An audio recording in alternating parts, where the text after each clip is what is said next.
let's begin Unit 4. This is Chapter 9. So we're going to be talking about chemical bonding. Chapter 10, we're also talking about chemical bonding. Now, before you can do this, you have to know what valence electrons are, and you have to be able to calculate them. So if you don't know how to do that, you need to make sure you understand that before you can draw an accurate Lewis structure. So let's talk about types of chemical bonds. We've actually already talked about these earlier in the semester, but we're going to talk a little bit more about why they form and how they form. So chemical bonds form because they lower the potential energy between the charged particles that compose atoms. So they lower the potential energy. And one of the things, if you ever have to take physics, is objects, potential energy is stored energy. So they want to get rid of it. So they want to be in the most stable, so the lowest potential energy form. So if I take this stylus here, it's on the edge of my table. It has potential energy, and now I'm going to push it off the table.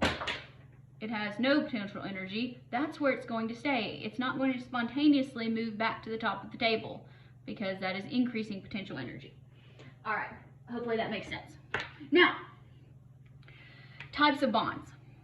First, you have ionic bonds. We've already talked about these. These are between a metal and a non-metal.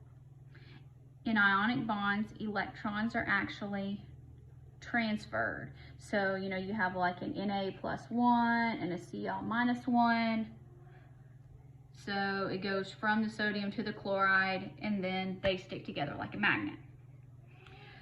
Covalent bonds occur between two nonmetals. And in covalent bonds, the electrons are shared.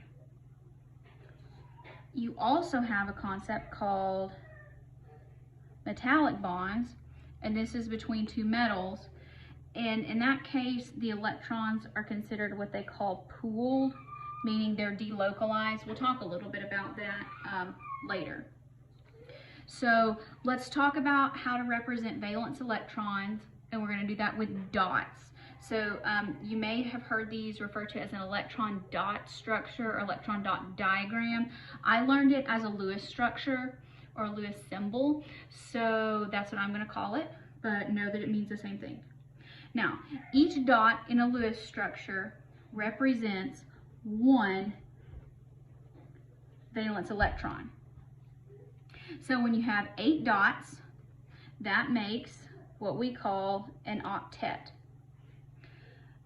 And an octet means you have a full S and you have a full P sublevel if you're writing an electron configuration. That is very stable, and we call this getting 8 electrons, we call that the Octet Rule. The exception is hydrogen and helium, because they don't need 8 electrons because they only have 1 or 2 protons. So they only have 1 s orbital, and a full s orbital has 2 electrons, and so we call that a duet. Now, when you have ionic bonding, that has to do with electron transfer.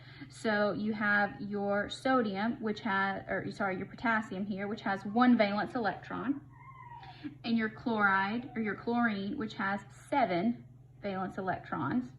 Now, this potassium is going to donate its electron to chloride, meaning it's going to be positive with no valence electrons in this shell. The chloride has 8, so it's very happy, it's very stable, but it has a negative charge, and then the positive and negatives attract like a magnet. So each atom has an octet, and that results in oppositely charged ions that are attracted to each other.